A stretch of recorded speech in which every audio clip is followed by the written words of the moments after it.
we'll just start. So the whites... Go on. The whites of Tablas Creek were, I don't care what anybody says, they were odd and inspiring how good they were at first, even to us, because we didn't think, and I wasn't thinking about it much, but the Perrin family and Haas, Robert Haas, I think were shocked that Grenache Blanc was such a great player. Well, yeah, done now, but not at the time. No. Passau's too hot for Grenache Blanc. That'll never work. Picpoul, who would have planted Picpoul here? You know, it's only because they're Chateauneuf varieties that they brought them in here. And I don't think they thought, I mean, I would imagine they thought the Roussanne would be a good player. Roussanne's probably the least. It's least comfortable here. How about, do you guys have Vermentino. I mean, come on, Passerolles, Vermentino. Do you have any Claret planted? We just planted our first half acre of Claret last year. Bear Blanc? Straight out of Davis quarantine, straight from Beauxtel vines, cleaned up. We planted Claret and Terry Noir. And Picardin is just coming out. The Chateauneuf Blancs that I taste that I most enjoy are Claret, Grenache Blanc, with Roussanne being the supporting. But I think the point that I've learned is doesn't really matter what you've tasted so far from Chateauneuf. It's not here incredibly relevant to what we see here. No. Because Picpoul's not a stunning grape in the south of France particularly. Here, it's a pretty stunning grape. It is. It's got great acidity, as we all know. I mean, maybe not stunning, but better than we would have anticipated it would be. It's not a $10 bottle of wine. Bourboulon is going to be outrageous here, I suspect. I can't wait. It's coming. We have all of the rest of the 13 in quarantine at Davis right now, so we'll have all 13 on property, which will be cool. Awesome. I will be here long enough to make a wine for Tablas Creek that has all 13 varieties in it.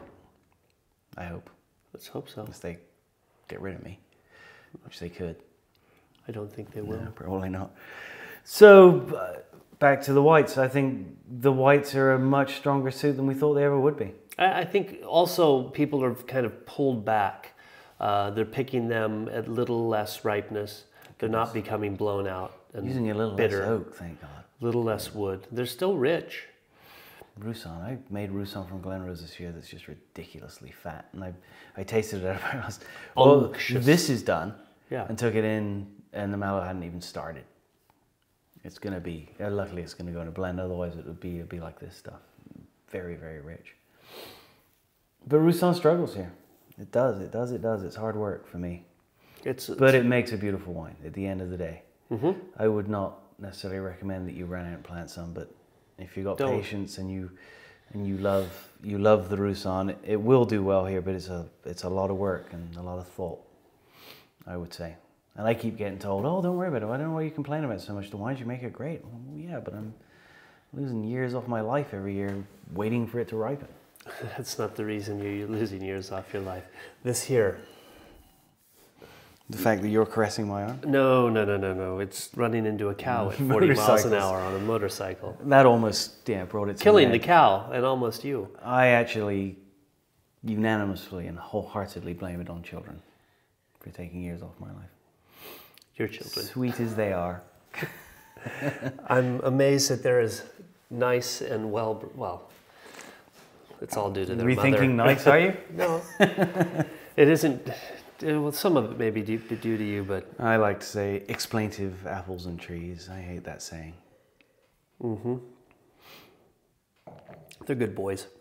So where now? No vineyards at Via Creek. Are you going to plant some? We hope to plant next year. Are you going to go dry farm, or are you going to? I think we'll probably irrigate. Metal and plastic out there. I'm vacillating right now on that. A lot today in the last couple of weeks. How we'll plant. What will be the first thing you think you would plant?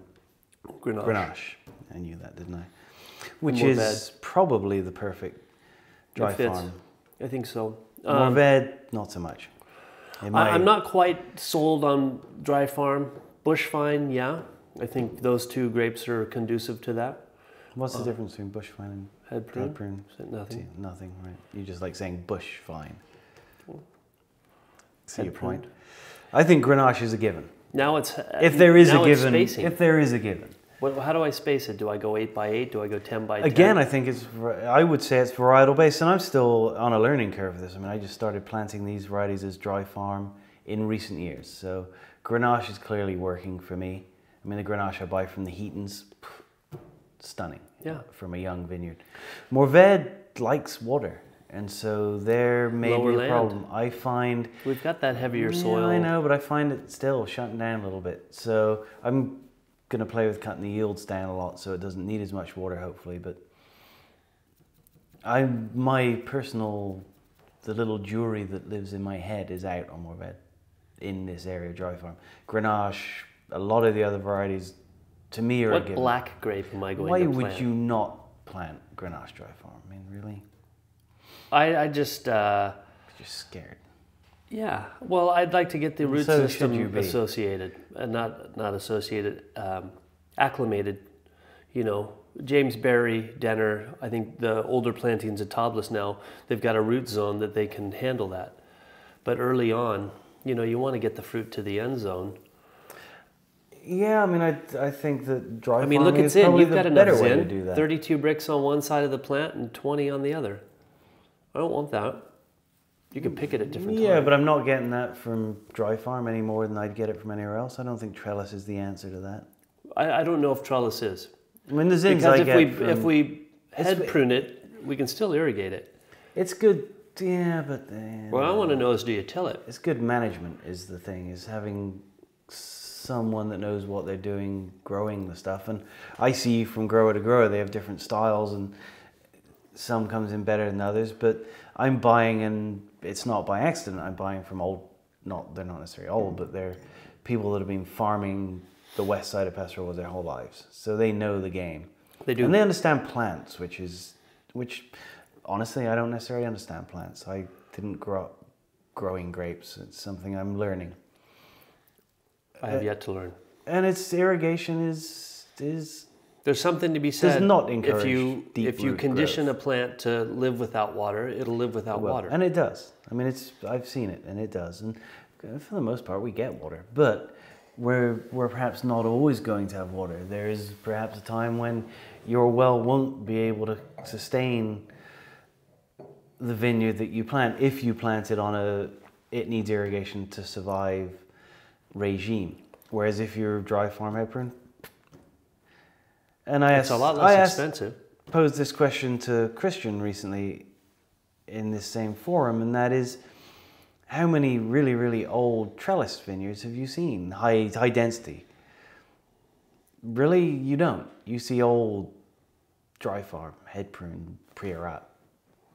Chateauneuf, In this Roussillon, area is Infidel. Wilpete, Martinelli. Exactly.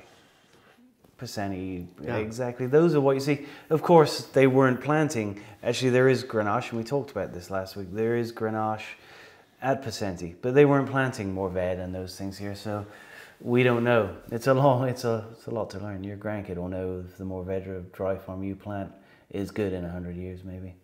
Maybe. Well,